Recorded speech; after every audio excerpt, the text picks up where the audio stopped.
നമസ്കാരം. പ്രിയപ്പെട്ട രക്ഷിതാക്കളെ, അധ്യാപകരെ, വിദ്യാർത്ഥികളെ, വിദ്യാഭ്യാസ മേഖലയിൽ പ്രവർത്തിക്കുന്ന മറ്റംഗങ്ങളെ, നമ്മുടെ നാട്ടിലെ ഒരു പരീക്ഷാക്കാലം കൂടി അവസാനിച്ചുകൊണ്ടിരിക്കുന്ന ഈ സന്ദർഭത്തിൽ, അതായത് ഒരു അധ്യയന വർഷം കൂടി അവസാനിക്കുന്ന ഈ സന്ദർഭത്തിൽ, വരുന്ന അധ്യയന വർഷത്തിൽ നടന്നു കാണാൻ ആഗ്രഹിക്കുന്ന ഒന്ന് രണ്ട് കാര്യങ്ങളെക്കുറിച്ച് പറയാനാണ് ഇപ്പോൾ വന്നിട്ടുള്ളത്. അത് എന്തു തന്നെയായാലും വിദ്യാഭ്യാസ മേഖലയ്ക്ക് ദീർഘകാലാടിസ്ഥാനത്തിൽ ഉപകാരം മാത്രമേ ചെയ്യുകയുള്ളൂ എന്നുള്ളൊരു കാഴ്ചപ്പാടോടുകൂടിയാണ് ഞാൻ ഈ കാര്യങ്ങൾ പറയാൻ ഉദ്ദേശിക്കുന്നത്. ഒരു സമൂലമായിട്ടുള്ള മാറ്റം ഒന്നും അല്ല പറഞ്ഞു വരുന്നത്. എന്നിരുന്നാലും നിലവിലെ വിദ്യാഭ്യാസ സമ്പ്രദായത്തിലേക്ക് പണ്ട് നമ്മൾ ഉപയോഗിച്ചിരുന്ന ചില നല്ല കാര്യങ്ങൾ ഒന്ന് തിരിച്ചുൾക്കൊള്ളിച്ചാൽ കൊള്ളാമെന്നുണ്ട്. അതായത് അക്ഷരമറിയാത്തവനെ ഒരു ക്ലാസ്സിൽ നിന്നും മറ്റൊരു ക്ലാസ്സിലേക്ക് ജയിപ്പിക്കാതിരിക്കുക എന്നുള്ള ഒരു പഴയ സമ്പ്രദായമുണ്ട്. അത് നമുക്കൊന്ന് തിരിച്ചു കൊണ്ടുവരണം എന്നുള്ളൊരു ആഗ്രഹമുണ്ട്. അതുപോലെ തന്നെ പണ്ടൊക്കെ എഴുതുന്ന ഉത്തരത്തിന് മാത്രം മാർക്ക് കൊടുക്കുന്ന ഒരു സമ്പ്രദായമുണ്ട്. കൃത്യമായിട്ട് ഉത്തരം എഴുതുന്നതിന് മാത്രം മാർക്ക് കൊടുക്കുന്ന സമ്പ്രദായമുണ്ട്. ഇന്ന് അതല്ല എന്നാണ് ഞാൻ മനസ്സിലാക്കുന്നത്. അതായത് ഉത്തരവുമായി ബന്ധപ്പെട്ട എന്തെങ്കിലും ഒരു സൂചനയെങ്കിലും കുട്ടി എഴുതിയിട്ടുണ്ടെങ്കിൽ പകുതി മാർക്കോ അല്ലെങ്കിൽ മുഴുവൻ മാർക്കോ കൊടുക്കുന്ന ആ ഒരു സമ്പ്രദായം എടുത്തു കളയണമെന്നുള്ളൊരു ആഗ്രഹം കൂടി. അതുപോലെ തന്നെ പണ്ടൊക്കെ ഏതൊരു ചോദ്യത്തിനായാലും ഉത്തരം എഴുതുന്ന സന്ദർഭത്തിൽ അക്ഷരത്തെറ്റിന് മാർക്ക് കുറയ്ക്കുക എന്ന് പറഞ്ഞ ഒരു കാര്യം നടപ്പിലാക്കിയിട്ടുണ്ടായിരുന്നു. അത് വളരെയധികം പ്രയോജനകരവുമായിരുന്നു പണ്ടൊക്കെ. ഇന്ന് പലപ്പോഴും പല കുട്ടികൾക്കും, എല്ലാവർക്കും എന്നല്ല, പല കുട്ടികൾക്കും അക്ഷരങ്ങൾ ഏതൊക്കെയെന്ന് പോലും അറിയാത്ത ഒരു കാലഘട്ടമാണ്. അപ്പം ആ ഒരു അക്ഷരത്തെറ്റിന് മാർക്ക് കുറയ്ക്കുന്ന സമ്പ്രദായം കൂടി തിരിച്ചു കൊണ്ടുവന്നാൽ വളരെയധികം നല്ലത് എന്നുള്ളൊരു അപേക്ഷ കൂടി. പിന്നെ മറ്റൊന്ന്, എല്ലാവരും അംഗീകരിക്കുമോ എന്നറിയില്ല, എന്നിരുന്നാലും പറയാം.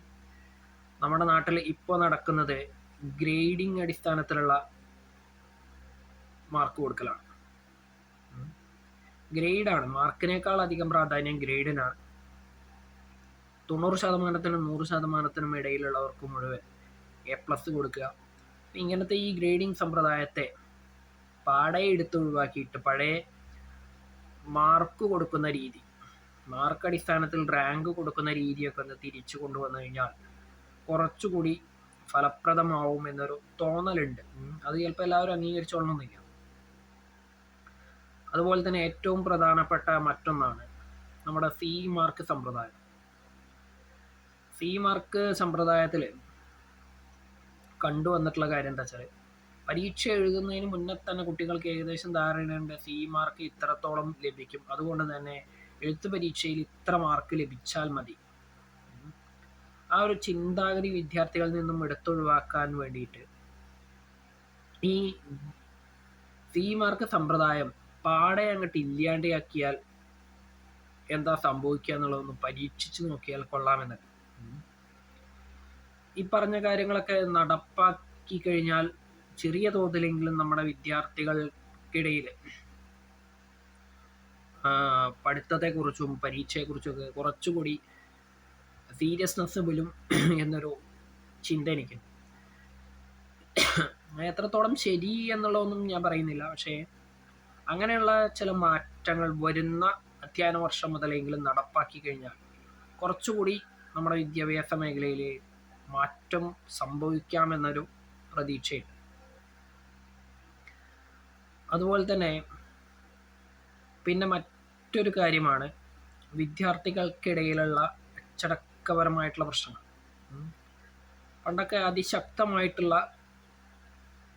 PTA സംവിധാനങ്ങൾ ഉണ്ടായിരുന്നു. ഇന്ന് മോശമാണെന്നല്ല പറഞ്ഞു വരുന്നത്, പക്ഷേ വിദ്യാർത്ഥികൾക്ക് അനുകൂലമായിട്ടുള്ള ഒരുപാട്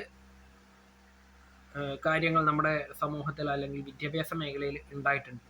അതിനെയൊക്കെ ചെറിയ തോതിലെങ്കിലും ഒന്ന് നിയന്ത്രിച്ചാൽ വളരെയധികം ഉപകാരമാവും എന്നൊരു കാര്യം കൂടി ഈ അവസരത്തിൽ പറയാൻ ആഗ്രഹിക്കുകയാണ്. അപ്പോൾ പറഞ്ഞു വന്നത്, ഈ പറഞ്ഞ പോലെ ചില്ലറ മാറ്റങ്ങൾ നമ്മുടെ വിദ്യാഭ്യാസ മേഖലയിൽ വരുത്തി കഴിഞ്ഞാൽ കുറച്ചുകൂടി മെച്ചപ്പെട്ട ഒരു വിദ്യാഭ്യാസ സംസ്കാരം നമുക്ക് വാർത്തെടുക്കാൻ കഴിയുമെന്നാണ് ഞാൻ മനസ്സിലാക്കുന്നത്. അതിന് ഈ പറഞ്ഞതൊക്കെ പഴയ കാര്യങ്ങളായതുകൊണ്ട് തന്നെ ഒരു പഴഞ്ചൻ രീതി അവലംബിക്കുന്നതിനോട് പലർക്കും വിയോജിപ്പായിരിക്കും, അല്ലെങ്കിൽ പഴഞ്ചൻ കാര്യങ്ങളാണ് ഞാൻ പറഞ്ഞത് എന്നൊക്കെ പറയാൻ ആളുകൾ ഉണ്ടായിരിക്കും. പക്ഷേ പറയുന്നവരെ ഒന്ന് ചിന്തിച്ചു നോക്കുക, പഴയ കാലത്ത് ഈ സമ്പ്രദായങ്ങളൊക്കെ അവലംബിച്ചിരുന്നത് കൊണ്ട് തന്നെ എത്രത്തോളം മികച്ച റിസൾട്ടുകൾ ഉണ്ടായിരുന്നു എന്നുള്ളത് ഒക്കെ ഒന്ന് ആലോചിച്ചാൽ കൊള്ളാം. കാരണം ഇന്ന് എല്ലാവരെയും പാസ്സാക്കുന്ന ഒരു 99% വിജയ ശതമാനം കൊടുക്കുന്ന സമ്പ്രദായമാണ് കണ്ടുവരുന്നത്. അതുകൊണ്ടാണ് ഈ പറഞ്ഞ കാര്യങ്ങളൊക്കെ ഞാൻ നടന്നു കാണണമെന്ന് ആഗ്രഹിച്ചത്. അതുവഴി റിസൾട്ട് ചിലപ്പോൾ ഒന്ന് കുറയാൻ സാധ്യത വളരെ കൂടുതലാണെങ്കിൽ കൂടി അത് താൽക്കാലികമായിട്ട് കുറച്ച് ബുദ്ധിമുട്ടുകൾ ഉണ്ടാക്കുമെങ്കിലും ഭാവിയിലേക്ക് വളരെയധികം പ്രയോജനം നൽകുമെന്നാണ് ഞാൻ മനസ്സിലാക്കുന്നത്, അല്ലെങ്കിൽ എൻ്റെ ഒരു വീക്ഷണം അതാണ്. അപ്പോൾ ആ ഒരു രീതിയൊക്കെ അവലംബിക്കാൻ വേണ്ടിയിട്ട് ഉള്ള ഒരു പ്രവർത്തനങ്ങൾ വിദ്യാഭ്യാസ വകുപ്പിൽ നിന്നും വരുന്ന അധ്യയന വർഷം മുതലെങ്കിലും പ്രതീക്ഷിക്കുന്നു. അതെന്തായാലും ദീർഘകാലാടിസ്ഥാനത്തിൽ നല്ലത് മാത്രമേ നൽകുകയുള്ളൂ എന്നാണ് ഞാൻ മനസ്സിലാക്കുന്നത്. പഴയ കാലത്ത് അല്ലെങ്കിൽ പണ്ട് പഠിച്ചിരുന്ന ആളുകൾ തന്നെയായിരിക്കും ഇന്ന് വിദ്യാഭ്യാസ മേഖലയിലൊക്കെ പണിയെടുക്കുന്നത്. കുറച്ചു കാലം മുൻപ് വിദ്യാഭ്യാസം കഴിഞ്ഞ ആളുകളാണ് നിലവിൽ ഞാൻ ഈ പറഞ്ഞ രീതിയിലൂടെ കടന്നു വന്ന ആളുകളായിരിക്കും മിക്കവാറും ഒക്കെ ഇപ്പോൾ വിദ്യാഭ്യാസ മേഖലയിലൊക്കെ പ്രവർത്തിക്കുന്നത്. അതുപോലെ തന്നെ ഇപ്പോഴത്തെ രക്ഷിതാക്കളും. അപ്പോൾ നിങ്ങളൊക്കെ തന്നെ ഈ പറഞ്ഞ കാര്യങ്ങളൊന്ന് ആലോചിച്ച് നോക്കുക.